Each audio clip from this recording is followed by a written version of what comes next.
الكريم وآله وأصحابه كرام الفاتحة. أعوذ بالله من الشيطان الرجيم. بسم الله الرحمن الرحيم.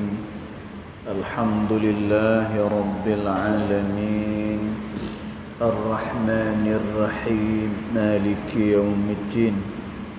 إياك نعبد وإياك نستعين. اهدنا الصراط المستقيم صراط الذين أنعمت عليهم غير المغضوب عليهم ولا الضالين آمين. السلام عليكم ورحمة الله وبركاته. الحمد لله والصلاة والسلام على رسول الله سيدنا محمد بن عبد الله وعلى آله وصحبه ومن والاه. أشهد ونشهد أن لا إله إلا الله وأشهد أن محمدا عبده ورسوله. اللهم فصل وسلم على سيدنا محمد عبدك ورسولك النبي الأمي وعلى آله وصحبه وبارك وسلم. ثم أقول رب اشرح لي صدري ويسر لي أمري واحلل عقدة من لساني يفقه قولي يفقه قولي يفقه قولي. أما بعد. قال الله سبحانه وتعالى في تنزيله: لقد كان لكم في رسول الله أسوة حسنة. صدق الله العظيم. ربي أدخلني مدخل صدق وأخرجني مخرج صدق واجعل لي من لدنك سلطانا نصيرا. إلهي أنت مقصودي ورضاك مطلوبي فاعطني محبتك ومغرفتك يا أرحم الراحمين. Alhamdulillah, yang pertama-tamanya kita merafakkan kesyukuran kehadirat Allah Subhanahu wa taala,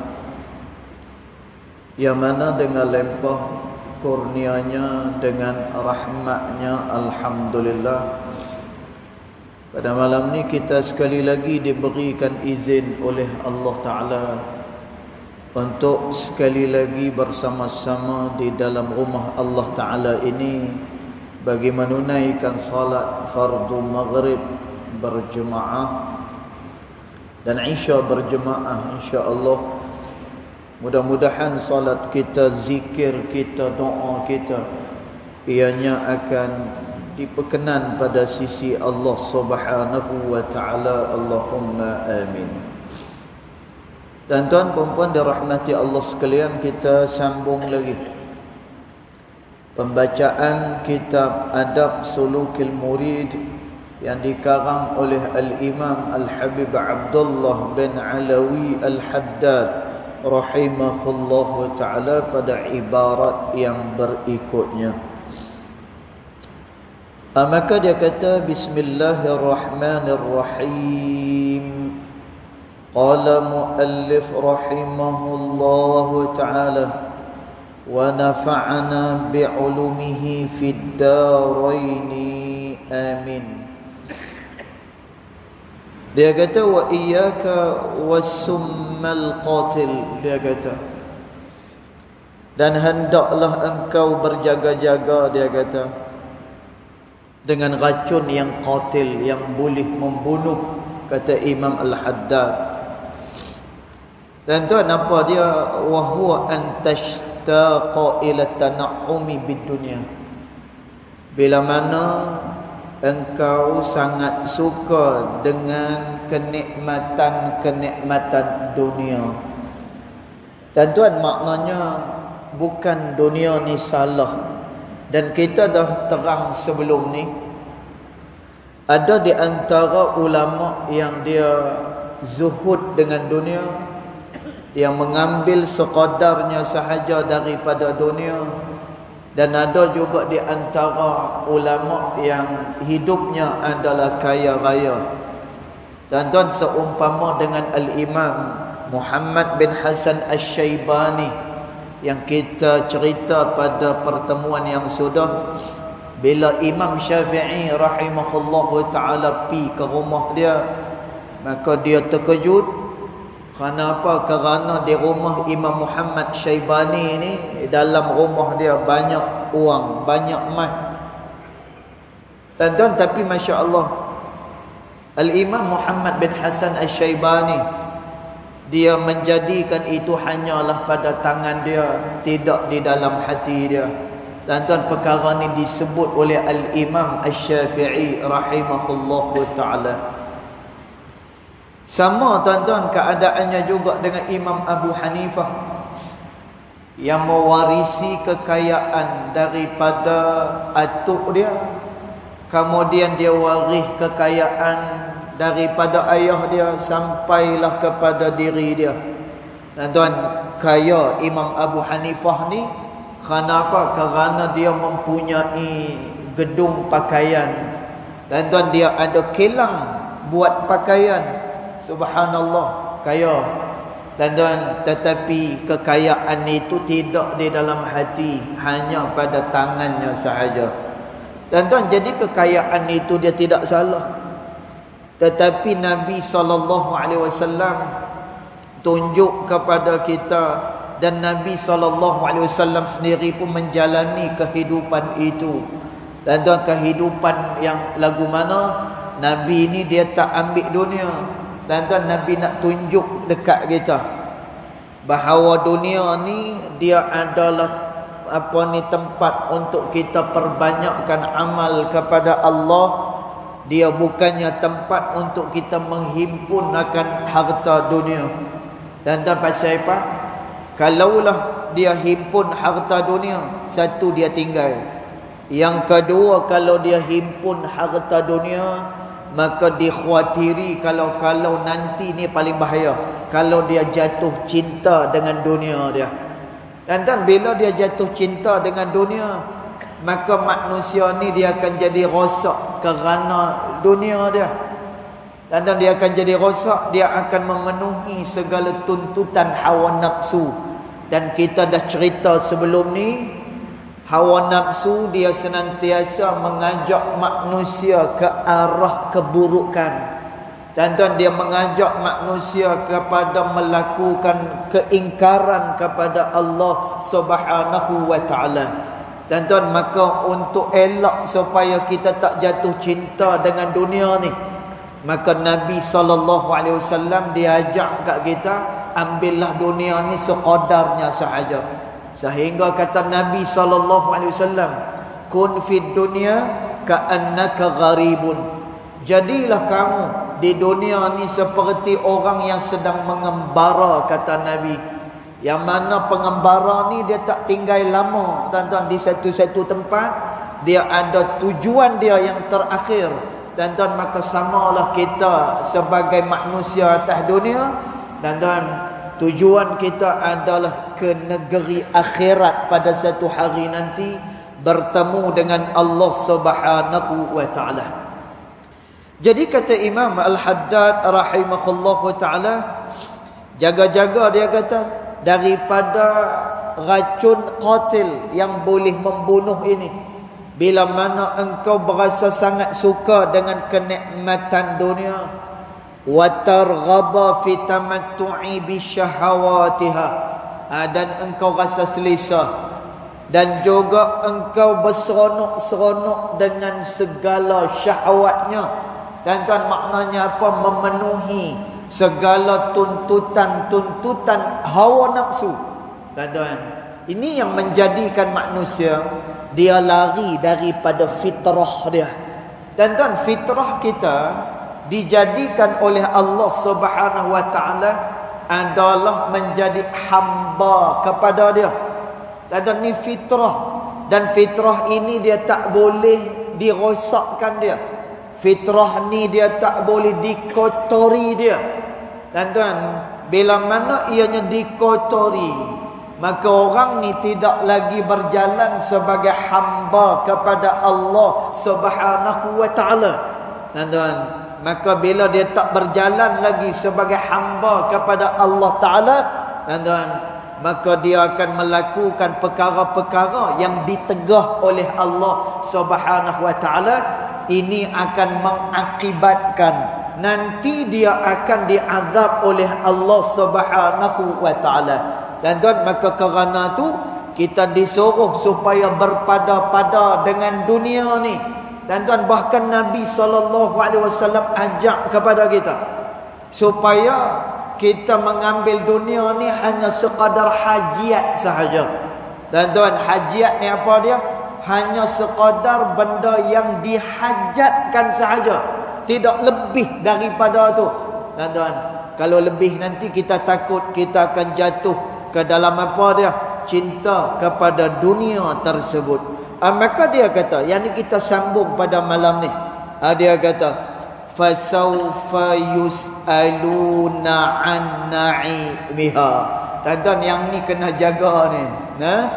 Kata Imam Al-Haddad rahimahullahu ta'ala, nanti segala nikmat yang engkau nikmati itu yus'aluna, ianya akan ditanya oleh Allah Subhanahu wa ta'ala, wa yuhasabuna ala ma asabuh, dan kamu akan dihisab oleh Allah Subhanahu wa ta'ala ma asabuh, apa-apa yang Allah Ta'ala berikan kepada kamu.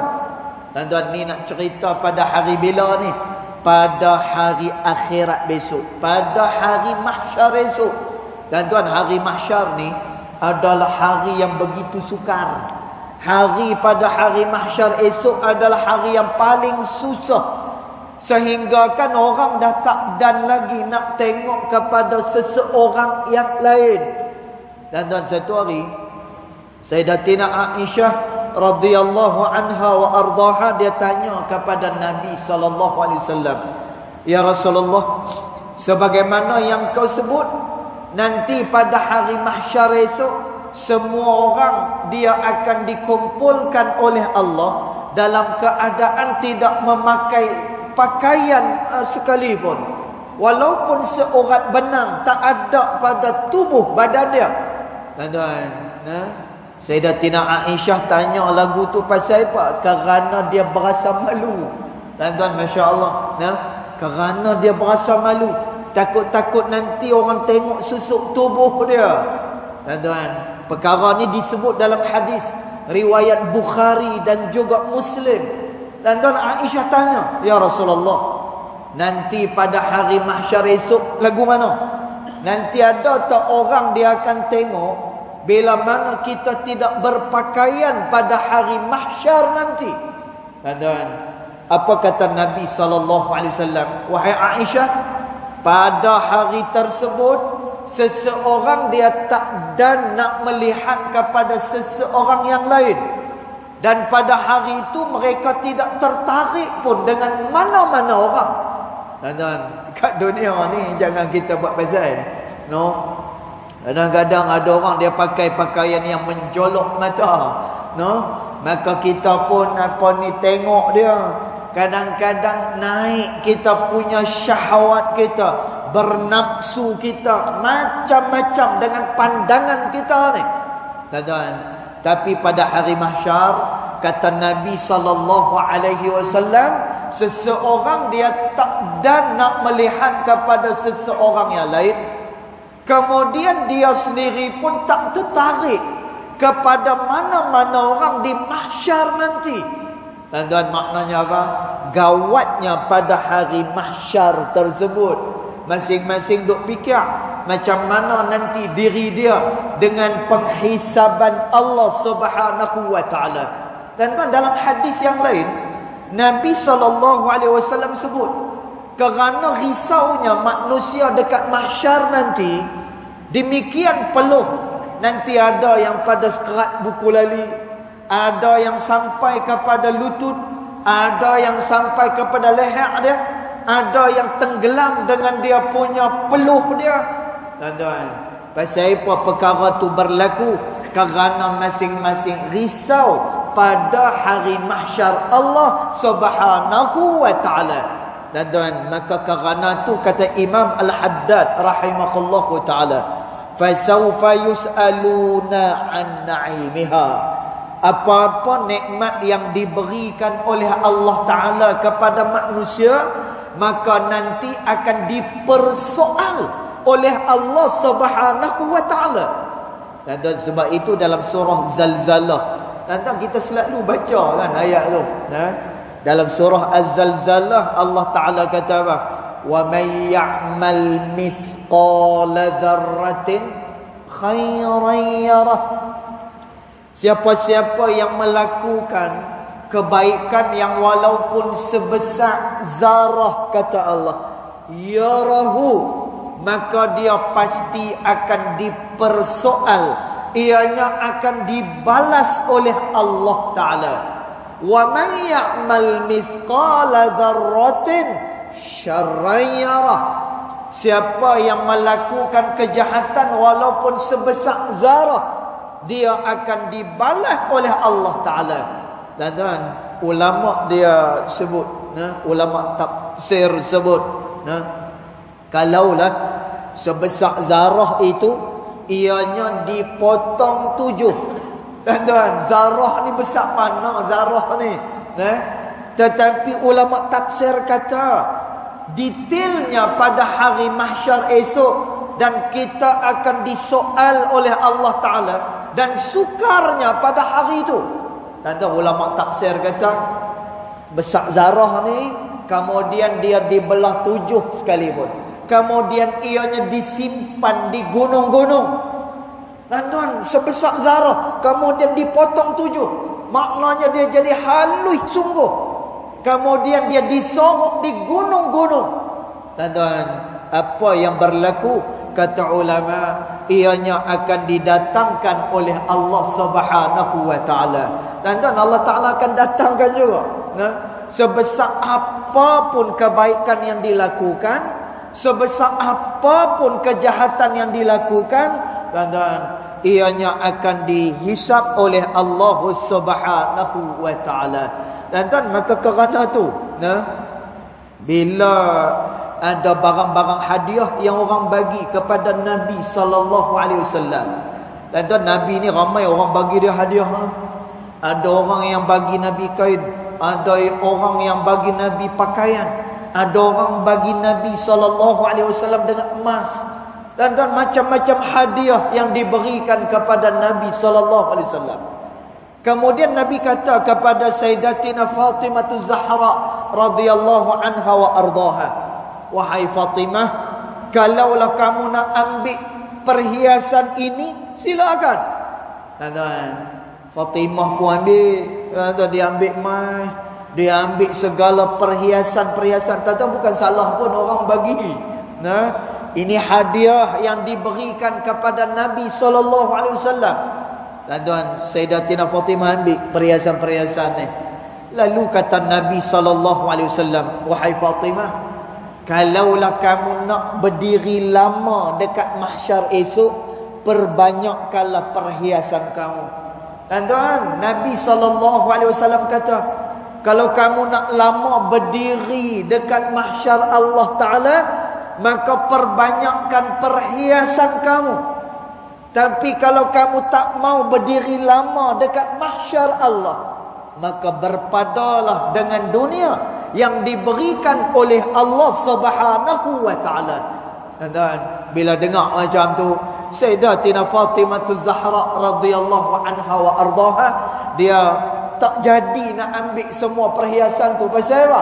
Kerana fikir nanti esok ni lamanya berdiri di hadapan Allah Subhanahu wa ta'ala. Tuan-tuan, semua yang ada pada kita akan dihisap oleh Allah Ta'ala. Kerana tu kata Nabi sallallahu alaihi wasallam, la tazulu qadama 'abdin hatta yus'ala anhu arba', kata Nabi. Seseorang tu dia tidak akan bergerak, kata Nabi, daripada padang mahsyar Allah Subhanahu wa taala, sehinggalah dia ditanya oleh Allah taala akan beberapa perkara, kata Nabi. Tuan-tuan, 4 perkara apa ni Allah taala akan tanya. Yang pertama apa dia? An umrihi fima afna. Kita diberikan umur oleh Allah taala. Kemana kita gunakan umur tu? Tuan-tuan, dia bukan tanya umur macam tu saja. Ni aku bagi umur ni, kemana kamu guna umur ni? Tuan-tuan, setiap yang kita katakan kepada Allah Ta'ala, ianya akan dipersoalkan oleh Allah Subhanahu wa Ta'ala. Tuan-tuan, sebab itu satu hari ni didikan Nabi sallallahu alaihi wasallam. Tuan-tuan, bila ada seorang sahabat dia bagi Nabi tepung, dia bagi pada Nabi sallallahu alaihi wasallam tepung. Lalu Nabi sallallahu alaihi wasallam kata kepada sahabat ni, "La, aku nak tanya." Tuan-tuan, ni didikan Nabi sallallahu alaihi wasallam. "La, aku nak tanya. Apa yang kamu akan buat kalau kamu ada tepung banyak ni?" Tuan-tuan, sahabat ni kata, "Suku akan aku simpan. Suku untuk beri kepada orang. Suku untuk diberikan kepada tetamu yang datang. Suku lagi yang ni untuk bekalan." Tuan-tuan, bila dah habis pembahagian tu, tiba-tiba ada suku lagi. Tuan-tuan, Nabi tanya kepada sahabat ni, "Suku lagi nak buat apa?" Tuan-tuan, sahabat ni dia tak boleh tanya, dia tak boleh jawab lagi dah.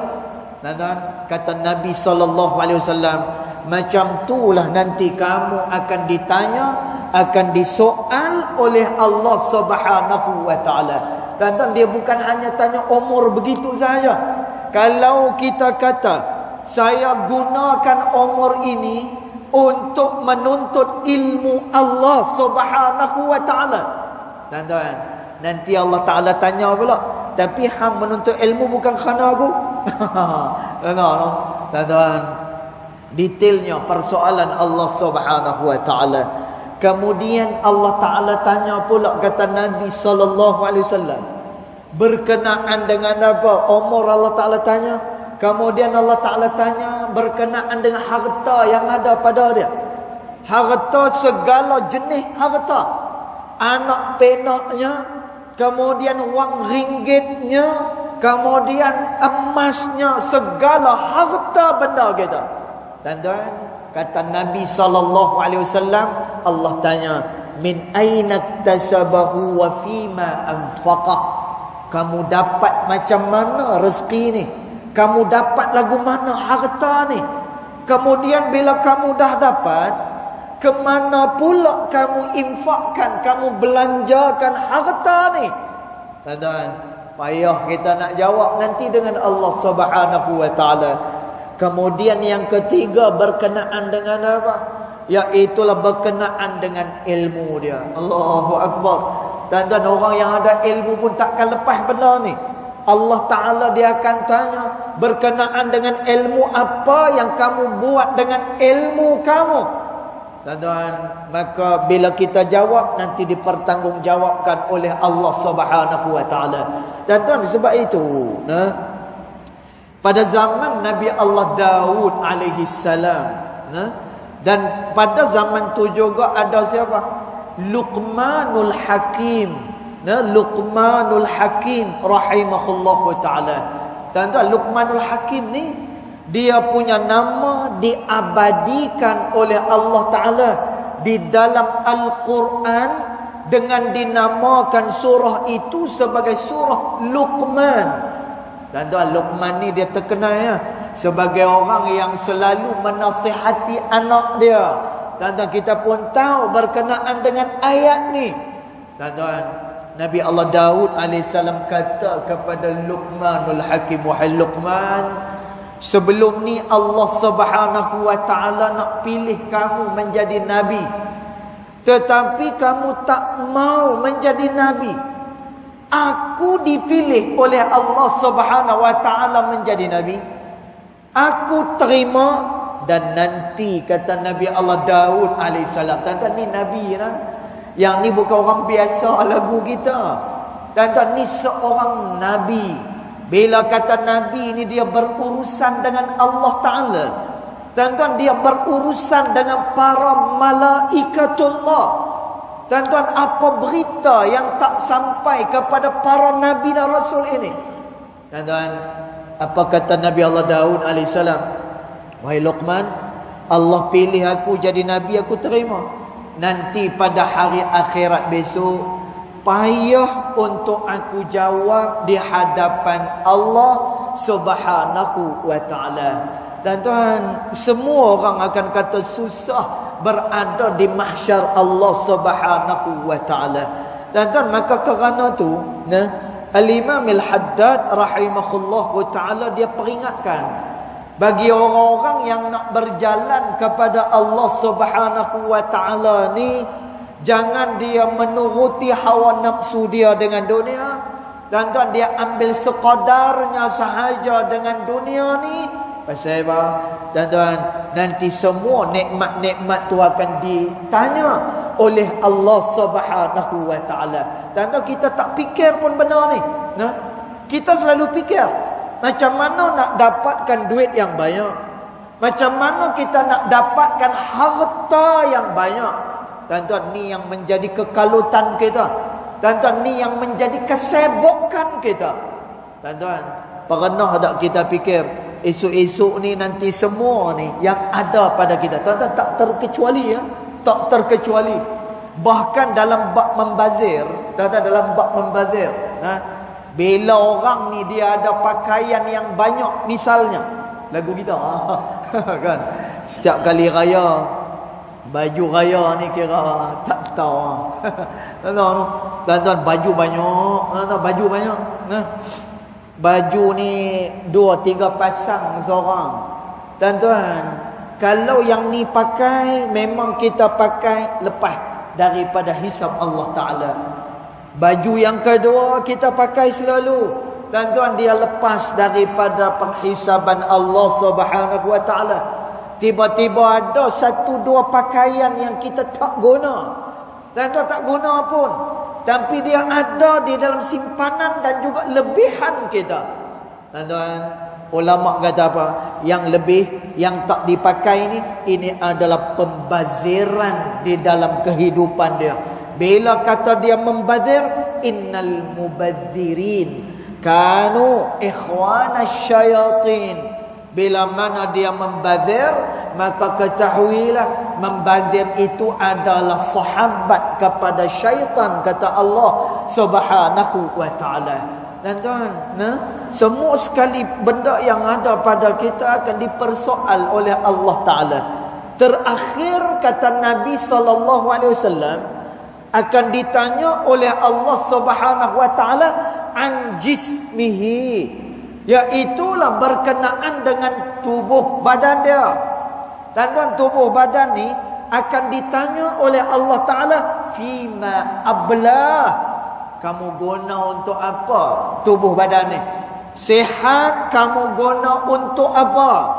Kemudian tengok, ada tak kamu memudaratkan tubuh badan kamu? Tuan-tuan, maka semua ni akan dipersoal, akan ditanya oleh Allah Subhanahu wa ta'ala. Tuan-tuan, agak-agak kita berani lagi kalau macam tu. Agak-agak kita berani lagi.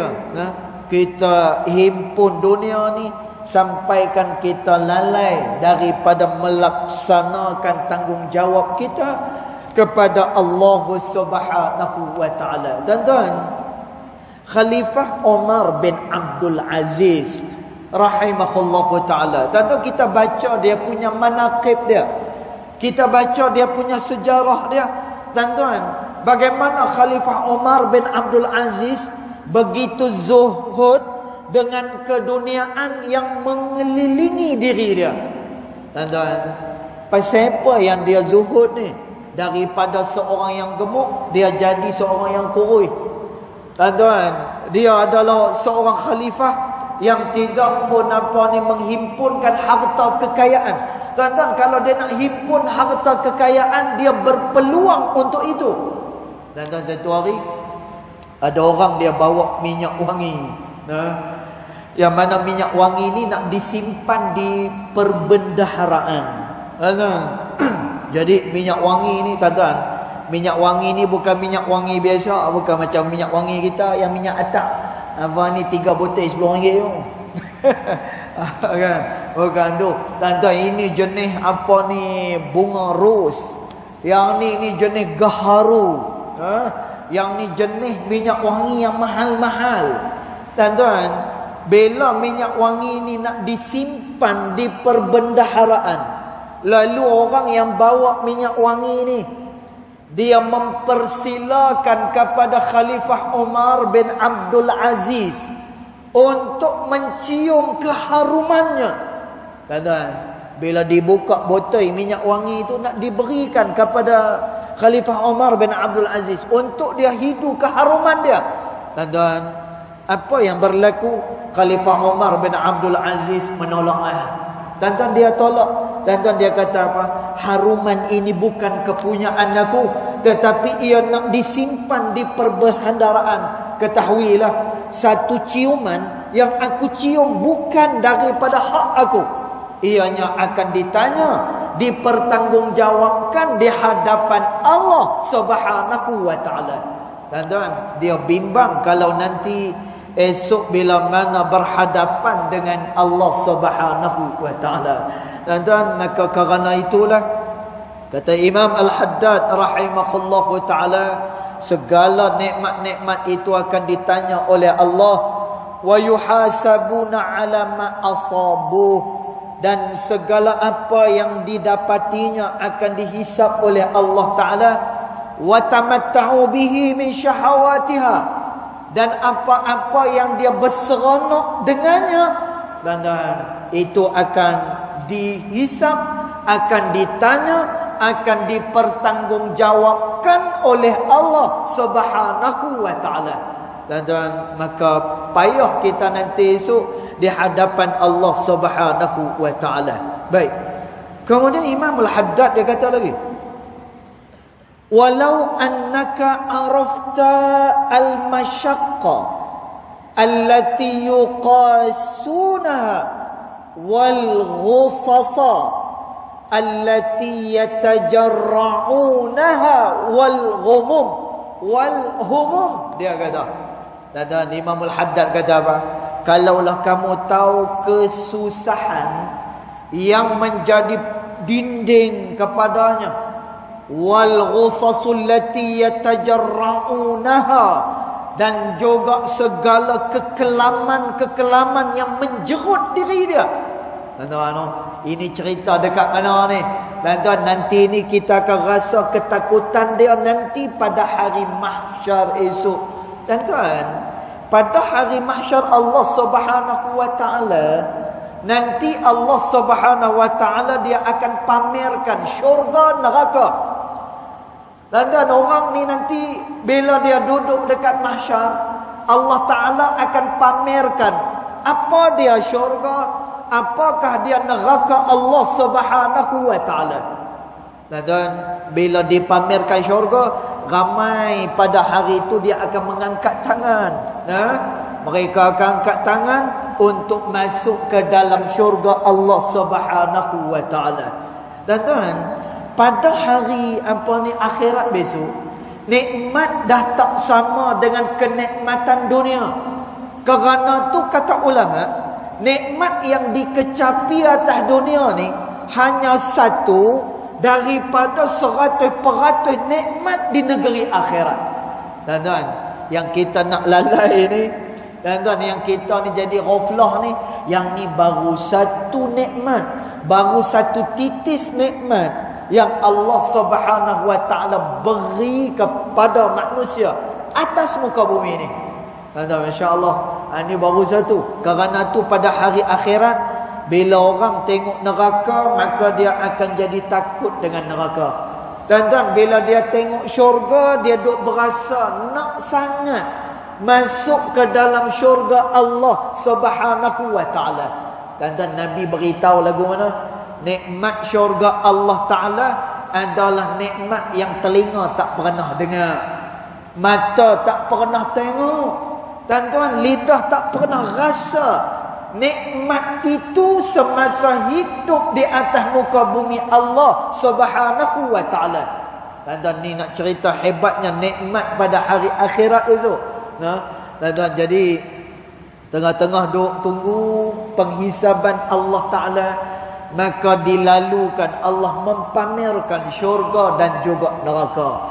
Tuan-tuan, bila pamer syurga, ramai yang nak masuk ke dalam syurga Allah taala. Bila dipamerkan neraka Allah taala, Nabi Ibrahim bangun. Tuan-tuan, Nabi Ibrahim bangun bila dipamerkan neraka. Tuan-tuan, bila pamer neraka ni Nabi Ibrahim bangun, Nabi Ibrahim berdoa kepada Allah taala, ya Allah, pada hari ni cukuplah Engkau selamatkan aku seorang je pada hari ni. Tuan-tuan, dia terlupa yang di belakang dia ada umat. Tuan-tuan, dia terlupa kalau yang di belakang dia ada lagi orang-orang yang dia perlu bawa. Tuan-tuan, pasal apa sampai terlupa macam tu? Kerana hebatnya neraka yang dijadikan oleh Allah Subhanahu wa taala. Tuan-tuan, maka tu cerita bagaimana pada hari mahsyar esok. Maka kerana tu kata Imam Al-Haddad rahimahullahu taala, walau annaka araftal masyaqq allati yuqasunaha, kalau engkau tahulah bagaimana kesusahan yang mendindingi dia, wal ghusasul lati yatajarraunaha, dan kekelaman-kekelaman yang menjerut dia, wal humum, kekecewaan pada hari tersebut dan duka citanya pada hari tersebut. Tuan-tuan, kita dah biasa sebut dah, tuan-tuan, nanti orang-orang yang dihadapkan ke mahkamah Allah Subhanahu wa taala, tuan-tuan, pada hari itu tak kira siapa. Dia orang yang paling ditakuti, dia orang yang paling ganah, dia orang yang paling samsing. Tuan-tuan, Allah Ta'ala kata apa? La yatakallamuna illa hamsa, kata Allah. Pada hari tersebut tak ada orang yang bercakap. Kalau dia bercakap pun hamsa, keadaannya berbisik-bisik. Tuan-tuan, dulu atas dunia tu dia, tuan-tuan, semua orang gerun dengan dia, semua orang takut dengan dia. Masya Allah, barakallah. Tuan-tuan, ni cerita lah, ni cerita dulu-dulu lah. Ni pun orang tua kita cerita, kan? Tuan-tuan, dulu ni di tempat saya, tuan-tuan, ada satu orang yang orang takut dengan dia, kan? Kira kalau buat urusan dengan dia, bayar dengan dia. Kalau dia pi ni kira, kalau orang tu berhutang, hari tu orang tu akan bayar hutang dia. Tambah-tambah tu kali, kan? Kalau orang tu dia ketegak selama ni, suruh orang ni pi lah, tuan-tuan, selesai masalah. Pasal apa? Orang takut, orang gerun dengan dia. Lepas tu kita pula, tuan-tuan, nak suruh orang gerun ni macam-macam, kan? Pakai kuku rimau nak bagi orang gerun, tu dia, kan? Pakai taring kinzir, macam-macam azimat ni tak boleh kira, tuan-tuan. Tuan-tuan, tapi Allah Subhanahu wa taala kata apa? La yatakallamuna, pada hari akhirat, pada hari mahsyar esok, manusia tak bercakap illa hamsa, melainkan hanyalah berbisik-bisik sahaja. Tuan-tuan, tak kira siapa pun juga dia. Dan kerana apa? Kerana pada hari tersebut adalah hari yang menggusarkan, hari yang menakutkan manusia untuk dihisap oleh Allah Subhanahu wa taala. Kemudian kata Imam Al-Haddad rahimahullahu taala, kalaulah kamu tahu bagaimana rasa duka citanya, takutnya, allati fi qulubihim, yang berada dalam hati mereka, wasudurihim, dan juga di dalam dada-dada mereka, fi talabid dunia, di dalam menuntut kepada dunia, wa fil hirsi ala tanmiyatiha, dan juga kerana dia merebut akan keuntungan dunia. Tuan-tuan, Kalaulah orang-orang ni dia tahu bagaimana esok keadaan pada negeri akhirat besok, tuan-tuan, pasti dia akan menyesal dan pasti mereka tidak mau dengan segala kenikmatan dunia ni. Pasal apa? Kerana semuanya akan dipersoalkan oleh Allah Subhanahu wa taala. Dan sebab itu Nabi sallallahu alaihi wasallam sebut, ini hanya berkenaan dengan perkataan. Dan tuan, cukup dengan perkataan dan cukuplah dengan hadis ni. Kita merasa takut dengan semua perkara yang akan dihisap oleh Allah. Dan tuan, kata Nabi sallallahu alaihi wasallam, satu kalimat yang diucapkan oleh seseorang, bila mana kalimat tersebut adalah kalimat yang membawa dosa kepada Allah. Dan tuan, satu kalimat sahaja yang membawa dosa kepada Allah, kata Nabi SAW, dia akan dimasukkan ke dalam neraka Allah selama lebih kurang 70,000 tahun. Tuan, hanya dengan satu kalimat sahaja yang dipertanggungjawabkan oleh Allah Subhanahu wa taala. Kemudian dia kata apa lagi? Kemudian dia kata Imam Al-Haddad wal i'tina'i bihifdhiha, dan juga mereka-mereka yang mempunyai keinginan untuk menyimpan keduniaan mereka. Dan maknanya apa? Mereka mempunyai keinginan untuk memperbanyakkan khazanah dunia mereka.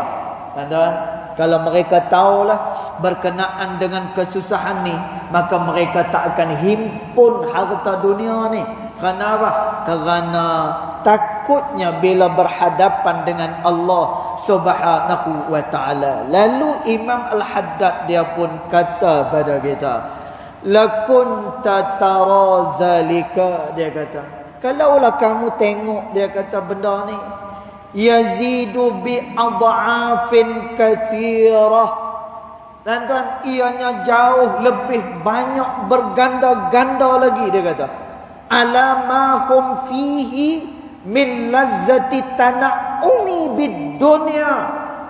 Dan maksud dia apa?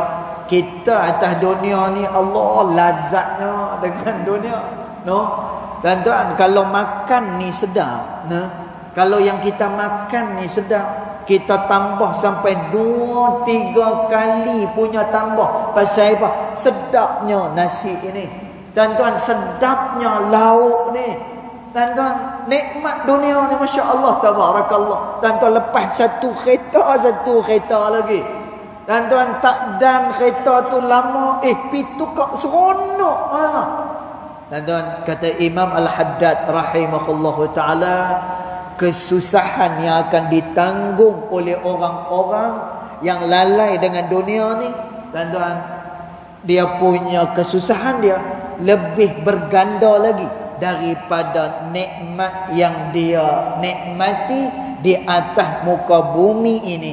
In kanat samma lazzah, itu pun kata Imam Al-Haddad, kalau perkara dunia itu mempunyai kelazatan, kalau betul-betul dia mempunyai kelazatan, kata Imam Al-Haddad rahimahullahu ta'ala. Tuan-tuan, cerita dia apa? Cerita dia nanti pada hari mahsyar esok, pada hari akhirat besok, kita kena beringat bahawa semua perkara yang kita buat, yang kita sebut, yang kita himpun, semua yang ada pada kita, ianya akan dipertanggungjawabkan, ianya akan dihisap kepada Allah Subhanahu wa taala.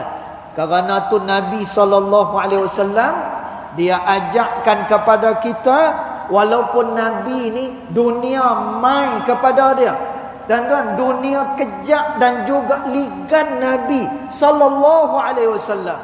Dan tuan, tapi Nabi tunjuk pada kita, Nabi ambil sekodarnya sahaja dunia ni. Supaya apa? Supaya esok kita tidak akan susah pada hari mahsyar Allah Subhanahu wa taala. Sebab itu kata Nabi SAW, siapa-siapa yang nak susah pada hari mahsyar esok, maka mintalah dengan Allah Subhanahu wa taala kekayaan yang melimpah ruah. Tuan-tuan, kekayaan ni tujuan dia untuk apa? Nah, tuan-tuan, sebab itu kalau kita tengok dekat dalam surah Al-Baqarah, nah, ayat yang pertama sampai ayat yang kelima, tuan-tuan, Allah Subhanahu wa taala dia kata apa?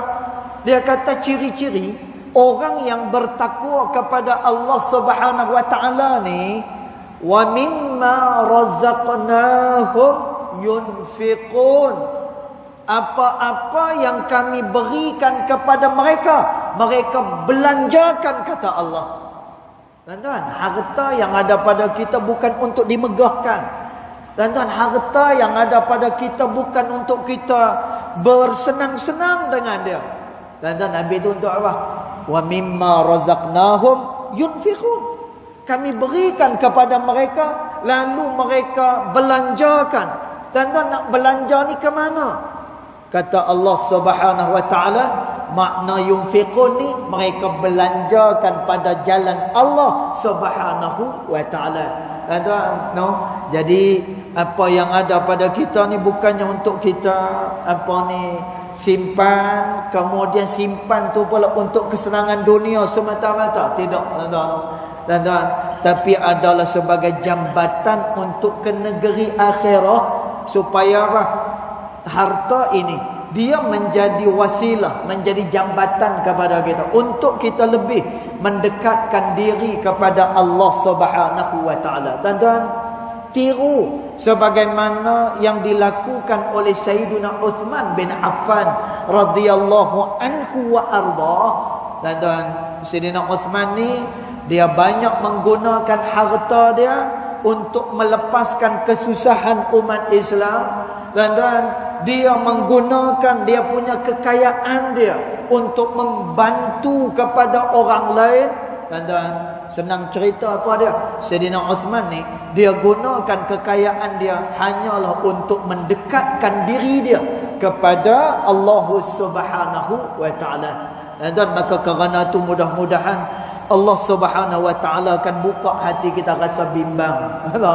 Benda ni dia kena ada rasa bimbang, tuan-tuan.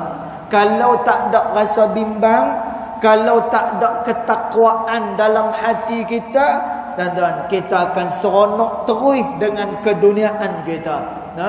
Maka dia kena ada rasa bimbang dengan hari sana tu. Maka mudah-mudahan dengan kebimbangan itu, kita akan jadikan dunia ni bukan untuk tempat kita lalai, tetapi dunia adalah jambatan untuk kita mendekatkan diri kepada Allah Subhanahu wa taala. Nanti kita akan sambung pada ibarat yang berikutnya, insya-Allah taala a'lam.